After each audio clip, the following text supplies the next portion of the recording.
Bien, aspirantes, bueno, vamos con ya, estamos en la recta final.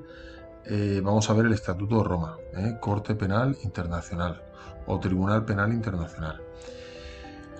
Bueno, pues como pasa con todos los subtemas que hemos visto anteriormente de los distintos tratados, este es otro, se le llama Estatuto de Roma porque fue hecho en Roma. Pues tres detalles importantes: quién hizo este tratado, tenéis que averiguarlo, os viene puesto en lo que es el estatuto, cuándo se hizo, el año, dónde, en este caso también, en Roma, sería interesante, y la estructura básica por encima, ¿vale? Quedaros con la idea de que tiene un preámbulo, 12, 13 partes, un número determinado de artículos y tal, ¿vale?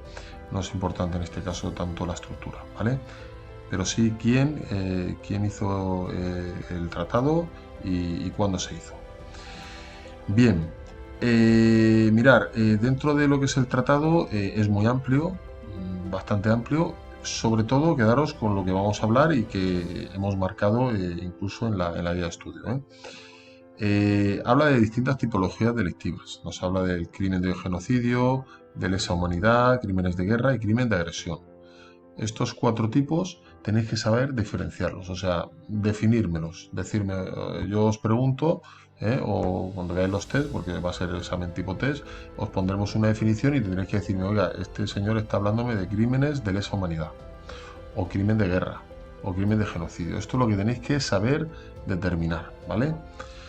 Eso por un lado sería importante. Luego dentro de cada crimen veréis que hay un montón de casos distintos. Esto no sería tan importante siempre y cuando sepáis de forma global tipificarlos, ¿vale? Vamos a verlo directamente en la guía de estudio.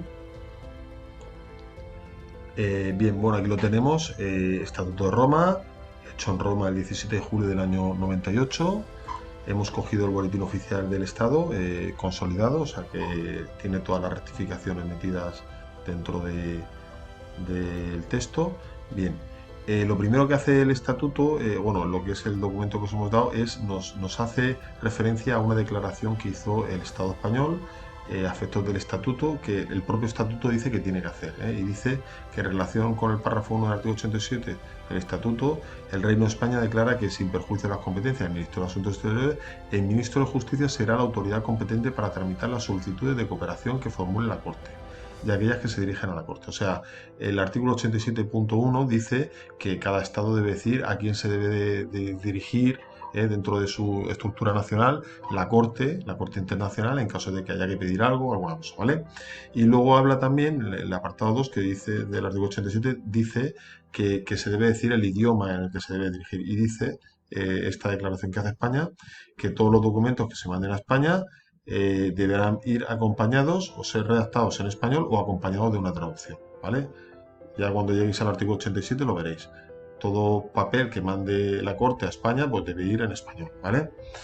Bien, vamos a lo que estábamos comentando. Bueno, la estructura pues tiene un preámbulo, ya veis que tiene una serie de consideraciones y tal, vale, no vamos a entrar en ello, no es importante en este caso, parte 1, la instalación de la Corte. Dice que la Corte, bueno, donde se establece, es una institución permanente. Bien, la sede de la Corte, todo esto lo tendréis que ir viendo, pero fijaros que aquí ya vienen los crímenes que son competencia de la Corte, que es lo que estábamos hablando. Crimen de genocidio, crimen de lesa humanidad, crímenes de guerra y crímenes de agresión, ¿vale? Y a continuación nos dice lo que es genocidio. Se entenderá por genocidio cualquiera de los actos mencionados a continuación, perpetrados con la intención de destruir total o parcialmente a un grupo nacional, étnico, racial o religioso. Esta sería la definición de genocidio, ¿de acuerdo? A continuación tenemos la definición de crímenes de lesa humanidad. Cualquier acto siguiente cuando se cometa como parte de un ataque generalizado tal.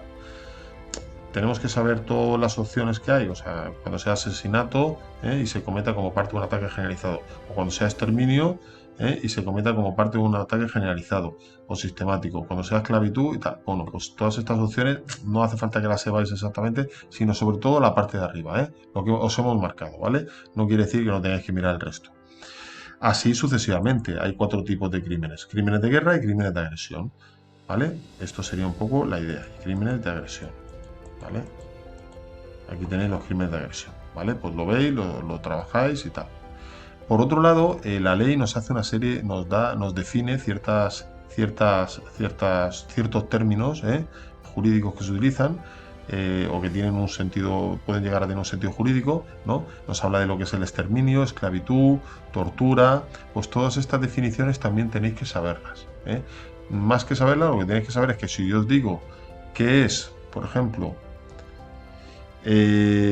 aquellos actos inhumanos de carácter similar a los mencionados en el párrafo 1, tendríais que mirar el párrafo 1 lo que pone, cometidos en el contexto de un régimen institucionalizado de opresión y dominación sistemático de un grupo racial sobre uno o más grupos raciales y con la intención de mantener ese régimen, pues me tendréis que decir que, pues, que es crimen de apartheid, ¿vale?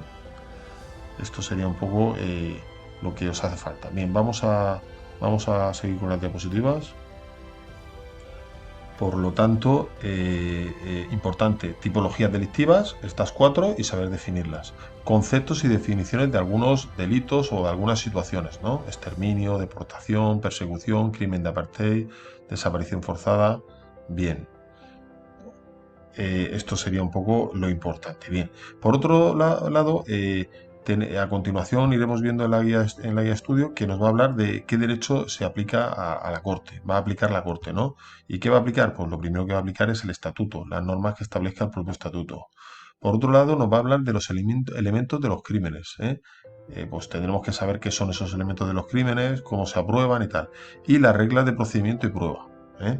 Estos 3 serían los fundamentales. Luego establece más, ¿eh? El estatuto establece más de posible derecho aplicable, como el derecho nacional del Estado donde se esté investigando los hechos, etcétera. Pero estos 3 serían los principales y habría que ver los otros también, ¿vale? Por lo tanto, también es importante esta parte, ¿eh? En este tema sí que os hemos marcado lo importante, ¿eh? Hemos ido directamente a marcar lo importante, lo que no esté marcado hay que trabajarlo con técnicas de estudio, pero lo importante sí que tenéis que saberlo bien sabido, ¿eh? ¿Cómo funciona el tribunal? También será importante saber cómo funciona el tribunal, que hay una presidencia, la presidencia, la presidencia se dedica un poco al tema administrativo, igual que la secretaría, podríamos decir. La secretaría y la presidencia se dedican a organizar un poco lo que es el tribunal. Y por otro lado, y de forma totalmente independiente, no fiaros de estas líneas de dependencia, porque no es exactamente así, era únicamente para haceros ver qué forma el tribunal. Está la fiscalía del tribunal de la Corte Internacional es independiente, y luego hay una serie de secciones, que serían como, como podríamos decir, los juzgados de instrucción, los juzgados de lo penal, a nivel del Estado español, pues aquí pasaría lo mismo. La sección de apelaciones, la sección de primera instancia y la sección de cuestiones preliminares, ¿vale? Lo más importante, pues la Fiscalía y la sección de cuestiones preliminares es la más importante. ¿Por qué? Porque la Fiscalía es la que realmente investiga, inicia una investigación y tiene que contar con la sección de cuestiones preliminares, que es la que le va a autorizar esa investigación a continuar o no a continuar, ¿vale? Luego ahora lo vemos en el siguiente diapositiva, cómo funciona. Bien, aquí lo tenemos. Mirad, presidencia y secretaría pues van un poco aparte. El Ministerio de Justicia español es el que, cuando hay alguna petición de la Fiscalía, de la Sala de Cuestiones Preliminares más bien, que peticiona a un Estado, pues es a través del Ministerio de Justicia. Por ejemplo, cuando solicita que se detenga a una persona, ten en cuenta que esto es un tribunal por crímenes, lo normal es que ordenen la detención de una persona. Bien, hemos dicho la Fiscalía es independiente. Y dentro del tribunal hay, podríamos decir, 3 salas fundamentales: la sala de cuestiones preliminares, la sala de primera instancia y la sala de apelaciones.